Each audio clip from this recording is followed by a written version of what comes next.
हिंदुस्तान के भावी जिलाधिकारियों को सुप्रभात। हेलो फ्रेंड्स, मैं आपका दोस्त गणेश चंद्र पाल स्वागत करता हूं आपका आपके अपने learning platform M for mathematics के यूपीएससी सीसेट सेक्शन में। तो आइए स्टार्ट करते हैं आज की क्लास। और आज की क्लास में हम लोग प्रीवियस ईयर में पूछे गए परसेंटेज से रिलेटेड क्वेश्चन देखेंगे।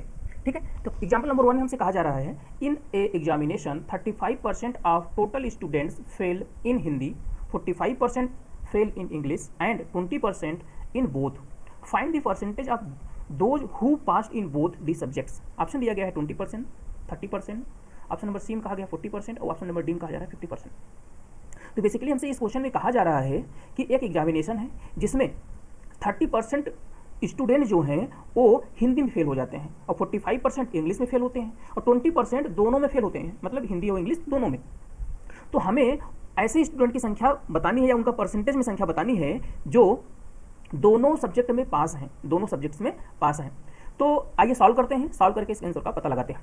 तो हमने कहा, हम मान लेते हैं कि E and H be the set of student who failed in English and Hindi respectively. ठीक है, तो इंग्लिश में जो फेल हैं उनका सेट क्या है, ई है, और जो हिंदी में फेल हैं उनका सेट क्या है, एच है। ठीक है, तो अब क्या हो जाएगा, नंबर ऑफ स्टूडेंट, भैया number of student in English कितना हो जाएगा 45 और number of student in Hindi 35, जो फेल हैं उनकी बात कर रहा हूँ, और हिंदी और इंग्लिश दोनों में फेल होने वाले स्टूडेंटों की संख्या कितनी थी, 20।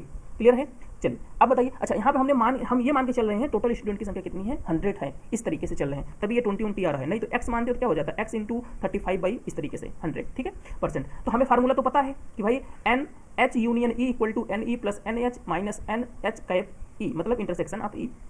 तो यहाँ से देखिए एन ई की वैल्यू पता है, एन एच की वैल्यू पता है, N intersection H intersection E की वैल्यू पता है। हमने यहाँ सब सारी वैल्यू पुट कर दिए। तो एन एच यूनियन ई कितना आ गया 60, मतलब कि परसेंटेज फेल इन हिंदी और इंग्लिश और बोथ 60%, मतलब 60 बच्चे जो हैं वो हिंदी और इंग्लिश या दोनों में फेल हैं। ठीक है, अब यहाँ से तो पता चल गया। अब लेकिन इसका मतलब यह है कि 60% जब दोनों में फेल है तो बाकी पास जो दोनों में पास हैं तो वो कितने हो जाएंगे, तो percentage pass in both subject कितना हो जाएगा, 100 माइनस 60 इक्वल टू 40%। इसका मतलब 40% स्टूडेंट ऐसे हैं जो दोनों सब्जेक्ट में पास हैं। तो 40% किस ऑप्शन दिया गया, ऑप्शन नंबर सी में दिया गया था, तो हमारा ऑप्शन नंबर सी करेक्ट हो जाएगा।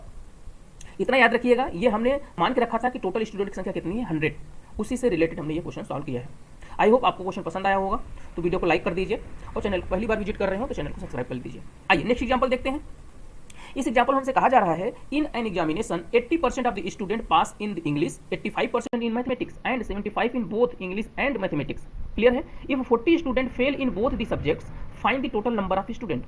ऑप्शन दिया गया है 300, ऑप्शन नंबर बी में 400, ऑप्शन नंबर सी में 500 और ऑप्शन नंबर डी में दिया गया है 600 स्टूडेंट। ठीक है, तो बेसिकली हमसे क्वेश्चन में कहा जा रहा है कि एक एग्जामिनेशन हो रहा है, वहां पर कुछ स्टूडेंट हैं। ठीक है, अब स्टूडेंट की संख्या हमें पता नहीं है, लेकिन ये कहा गया कि 80% स्टूडेंट जो हैं वो इंग्लिश में पास हैं, 85% मैथमेटिक्स पास हैं और दोनों को मिलाकर 75% इंग्लिश और मैथमेटिक्स दोनों में पास हैं। ठीक है, अगर ये कहा जाए कि 40 स्टूडेंट फेल हैं दोनों सब्जेक्ट में, ये संख्या दिया गया, बाकी सब परसेंट दिया, इसे ध्यान रखना है। तो अगर 40% स्टूडेंट जो हैं वो फेल हैं किसमें, दोनों सब्जेक्ट में, तो find the total number of student. हमें टोटल संख्या बतानी है कि कितने स्टूडेंट पार्टिसिपेट किए थे एग्जाम में। क्लियर है, तो आइए सॉल्व करते हैं। हमने मान लिया भैया टोटल एक्स स्टूडेंट ने पार्टिसिपेट किया था। ठीक है, तो एक्स का, तो ई को हमने मान लिया इंग्लिश और एम को मान लिया mathematics, represent the set of student who pass in English and mathematics respectively. Clear है, तब अब बताइए then number of student pass in one or both subjects. तो क्या हो जाएगा फार्मूला हमारा, वही पुराना वाला, N M union E equal to N E plus N M minus N M cap E. Clear रहेगा, अब बताइए, अब सारी वैल्यू पुट कर दीजिए। तो एन एम यूनियन ई मतलब कि मैथमेटिक्स और इंग्लिश में दोनों में जो पास हैं उनकी संख्या। ठीक है, इसकी वैल्यू कितनी होगी, 80% ऑफ एक्स। देखिए पिछले क्वेश्चन हमने कहा था 100 था, इसलिए डायरेक्ट हमने 80 रख दिया, जितना परसेंट था उतना रख दिया, लेकिन यहाँ पर हमने स्टूडेंट की संख्या एक्स मानी है, तो x of 80% of x plus 85% of x. ठीक है, माइनस इसकी वैल्यू रखें क्या, 75% तक, 75% ऑफ एक्स। यहाँ से हमने सॉल्व किया 80x/100, 85x/100 माइनस 75x/100, जब इसे सॉल्व किया कितना है 90x/100, तो एक 0 0 कैंसिल हो गया। तो एन एम यूनियन ई कितना आ गया, ई एक्स अपॉन 10, मतलब दोनों सब्जेक्ट में पास होने वाले स्टूडेंटों की संख्या हमें मिल गई है। कितना मिला, 9x/10। दोनों सब्जेक्ट या किसी एक सब्जेक्ट में मतलब मिलाकर जो पास हैं उनकी संख्या हमें मिल गई। फेल होने वाले स्टूडेंट की संख्या कितनी हो जाएगी, तो टोटल में से भाई जितना टोटल पास है उसी घटा दीजिए, तो फेल होने वाले स्टूडेंट की संख्या निकल आएगी। तो x माइनस 9 9x/10 कितना आ जाएगा x/10, मतलब x/10 टोटल स्टूडेंट फेल हैं। और फेल होने वाले स्टूडेंट की संख्या में बताई गई थी ना क्वेश्चन में, अकॉर्डिंग टू क्वेश्चन फेल होने वाली संख्या कितनी थी 40, तो x/10 इक्वल टू किसका होगा 40 की, तो x इक्वल टू कितना है 400। इसका मतलब क्या हुआ, टोटल वहाँ पर जो पार्टिसिपेट किए थे स्टूडेंट उनकी संख्या कितनी थी 400 स्टूडेंट थे। तो ये 400 किस ऑप्शन में दिया गया था, तो हमें ऑप्शन नंबर बी में दिया गया था। तो इस तरीके से हमारा ऑप्शन नंबर बी क्या हो जाएगा, करेक्ट हो जाएगा। आई होप आप लोगों को क्वेश्चन समझ में आया होगा। आइए नेक्स्ट एग्जांपल देखते हैं। नेक्स्ट हमसे कहा जा रहा है कि how many kg of pure salt must be added to 30 kg of 2% solution of salt and water to increase it to a 10% solution। Option दिया गया है ए में 8/3 kg, बी में 7/3 kg, सी में 5/3 kg और डी में 2/3 kg। ये ऑप्शन दिया गया। बेसिकली क्वेश्चन हमसे कहा क्या जा रहा है कि भैया कि एक सोल्यूशन है, ठीक है, उस सोल्यूशन के 2% मतलब जो उसमें साल्ट है, बिल्कुल ध्यान से समझिएगा कि 30 kg का एक सोल्यूशन है। How many kg of pure salt must be added to 30 kg of 2% solution of salt, मतलब 30 kg का टोटल क्या है सोल्यूशन है, उसमें से 2% क्या है साल्ट है। तो उस 2% साल्ट में कितना प्योर साल्ट ऐड किया जाए, यहाँ सोल्यूशन का साल्ट 2% है और प्योर साल्ट का कितना परसेंट ऐड किया जाए कि ताकि जो उसका जो परसेंटेज है सोल्यूशन का जो इंक्रीज टू 10%, मतलब साल्ट का जो परसेंटेज है वो 10% तक बढ़ जाए। अभी कितना है 2% है और कितना ऐड कर दें, हमने माना x ऐड कर दिया, x ऐड करने के बाद उसका परसेंटेज कितना हो जाएगा 10 हो जाएगा। ऐसा हमसे क्वेश्चन कहा जा रहा है। अभी तो जब हमने मान लिया कि भैया x kg हम क्या करते हैं प्योर साल्ट ऐड कर देते हैं। जब प्योर साल्ट ऐड करेंगे किसमें ऐड करना है, हमें ऐड करना है सोल्यूशन में, सोल्यूशन के साल्ट में, और जिसमें सोल्यूशन में टोटल साल्ट कितना है 2% है, इसको ध्यान रखिएगा। तो amount of salt in 30 kg solution equal to 2% of 30 kg। तो यहाँ से हमने निकाल लिया कितना है 3/5 kg। 3/5 kg क्या है साल्ट, किसमें सोल्यूशन में। अब क्वेश्चन के हिसाब से देखिएगा हमें उसी साल्ट में प्योर साल्ट ऐड करना था, तो हमने 3/5 प्लस x कर दिया। तो इसका मतलब टोटल कितना हो गया, ये टोटल साल्ट हो गया किसमें सोल्यूशन में। तो सोल्यूशन कितना था 30 kg पहले से था, अब लेकिन अभी हमने x kg अभी वो भी तो ऐड किया है प्योर साल्ट भी, तो प्योर साल्ट सोल्यूशन में भी तो जाएगा, सोल्यूशन का वेट बढ़ाएगा। तो 30 प्लस x इक्वल टू कितना दिया गया था हमने, जब ऐसा मिलाया गया तो उसकी वैल्यू कितनी बढ़ जा रही थी 10%। 10% क्या लिखेंगे 10/100। आई थिंक समझ में आ रहा होगा। ये 0 0 कैंसिल हो गया, 10 बचा, 10 क्रॉस मल्टीप्लिकेशन कर दिया, ये देखिए 10 into 3/5 plus x equal to 30 plus x।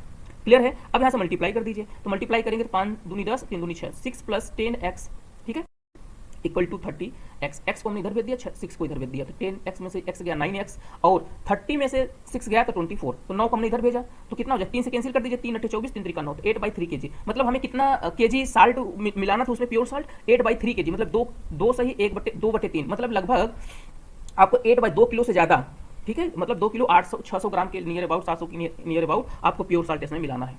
I think आपको समझ में आया होगा कि क्वेश्चन कैसे सॉल्व किया गया, बहुत आसान था। बस हमें क्या करना था, यहाँ से देखना था कि यहाँ पर थोड़ा सा लॉजिक बस इतना था कि ये 30 के जब आपने प्योर सोल्यूशन में आपने x kg जब साल्ट मिलाया ना, तो सोल्यूशन में मिलाया है तो वो 2% साल्ट के साथ भी ऐड होगा और 30% सोल्यूशन के साथ भी ऐड होगा, बस इतना आपको ध्यान रखना था। आइए नेक्स्ट क्वेश्चन देखते हैं। तो नेक्स्ट क्वेश्चन हमसे कहा जा रहा है the value of which of the following fraction is less than 20%। ये हमें आपको पहले जब मैं सिखा रहा था परसेंटेज वहां पर सिखाया था। ये क्वेश्चन पूछा हुआ क्वेश्चन है, बिल्कुल ध्यान से देखिए। हमसे कहा जा रहा है इसमें जो 4 ऑप्शन दिए गए हैं ना, इन चारों ऑप्शन में कौन किसका जो वैल्यू है वो 20% से कम है, ठीक है, उनका फ्रैक्शन 20% से कम है। हमने फ्रैक्शन से परसेंटेज में बदलना आपको सिखाया था। देखो क्या करना होता है, मैंने ऑप्शन नंबर 1 उठाया, ये हीट एंड ट्रायल मेथड से सॉल्व होगा, हमें बारी बारी सबको चेक करना पड़ेगा, उसके बाद आंसर आएगा।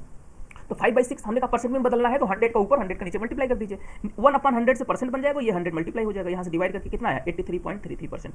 ऐसे 2/5 इंटू 100 डिवाइड बाई 100 किया तो यहाँ परसेंटेज बना, इस 100 से 5 से डिवाइड किया 20 आया, 20 इंटू 2 किया कितना 40%। ये भी क्या है 20% से कम नहीं है, तो ये भी हमारा आंसर नहीं होगा और ये भी हमारा आंसर नहीं होगा। आइए नेक्स्ट सी देखते हैं, 2/11 इंटू 100%, मैंने डायरेक्ट लिख दिया इस बार, तो 11 का डिवाइड किया कितना है 9.09 और 2 मल्टीप्लाई 18.18% इसका मतलब ये क्या है, ये हमारा 20% से कम है, तो ये हमारे ऑप्शन में सही हो सकता है। अभी आगे भी देखते हैं, ठीक है। अब देखिए 1/4 इंटू 100%, इसका कितना आ गया 25%, सीधे सीधे पता है। तो इस तरीके से हमारा ऑप्शन कौन हो जाएगा सी। तो 2/11 जो है उसकी जो परसेंटेज वैल्यू है वो 20% से कम है। आई होप आपको समझ में आया होगा। आइए नेक्स्ट एग्जाम्पल देखते हैं। नेक्स्ट एग्जाम्पल हमसे कहा जा रहा है, ये थोड़ा सा ट्रिकी है, बिल्कुल ध्यान से समझिएगा। By how much percent is 4/5 of 70 lesser than 5/7 of 112। Option दिया गया ए में 25%, बी में 30%, सी में 35%, डी में 40%। बेसिकली इस क्वेश्चन हमसे कहा जा रहा है कि 70 का 4/5 कितना परसेंट कम है 112 के 5/7 से। तो आइए सॉल्व करते हैं, सॉल्व करके देखते हैं इसका कौन सा ऑप्शन सही है। तो बेसिकली हमसे जो बोला गया उसके हिसाब से पहले बात करते हैं। तो अकॉर्डिंग टू क्वेश्चन 4/5 ऑफ 70 इसकी वैल्यू हमने निकाली कितना है 56। ऐसे हमने 5/7 ऑफ 112 निकाला कितना आया 80 आया, ठीक है। अब हमसे पूछा गया ये कितना कम है, सबसे पहले इसे सेपरेट करो। सेपरेट करने के बाद पता चला कि भैया 24 कम है। कितना कम है 24, 80 से 24 कम है, तो भैया हमने मान लिया कि x% क्या है, ये कम है, x% कम है। तो x% इक्वल टू क्या होगा 24/80, इंटू 100। अच्छा, इसको ध्यान से देखिएगा, क्योंकि हमसे पूछा गया है ना कि ये जो 4/5 ऑफ 70 कितना कम है, किसके रिस्पेक्ट में, 5/7 ऑफ 112, तो मतलब 24 कम है किसके रिस्पेक्ट में, तो इसकी वैल्यू कितनी है, 80 आई थी, 80 के रिस्पेक्ट में हम देखेंगे ना, और हमें परसेंट में बदलना है, तो इसलिए हमने 100 से मल्टीप्लाई और 100 से डिवाइड कर दिया, और डिवाइड वाला कहाँ चला जाएगा, परसेंट में। आई थिंक आप समझ पा रहे होंगे। अब इसे सॉल्व कर लीजिए, देखिए 0 0 से कैंसिल हो गया, और 8 3 24, 3 और 10 30, तो मतलब 30% कम होगा, तो 30% किस ऑप्शन दिया गया है, ऑप्शन नंबर बी में दिया गया है। तो इस तरीके से हमारा ऑप्शन नंबर बी क्या हो जाएगा, करेक्ट हो जाएगा। आई थिंक आपको सारे क्वेश्चन एग्जाम्पल समझ में आए होंगे। अगर वीडियो पसंद आया हो तो वीडियो को लाइक कर दीजिए, और पहली बार विजिट कर रहे हो तो चैनल को सब्सक्राइब कर दीजिए।